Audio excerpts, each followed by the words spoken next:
গায়েব করে নেওয়া হয়েছে। পোলিং এজেন্টদের কোনো খোঁজ পাওয়া যাচ্ছে না।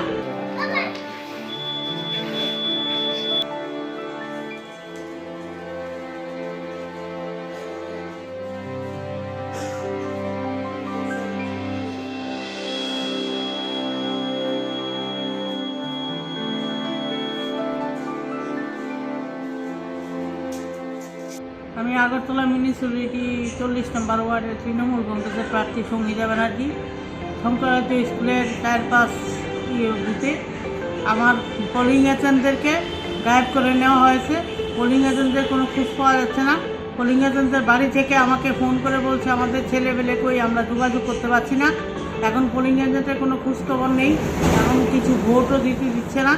তার মধ্যে আমি যখন শঙ্করাচার্য স্কুলে ঢুকতে গেছি, গেটের মধ্যে বিজেপি প্রার্থী এবং প্রার্থীর হাজব্যান্ড বলছে ছেলেদেরকে যে দেখা মাত্রই পিটিয়ে চামড়া তুলে নিবি, ডান বাম কোনো দিকে তাকাবি না।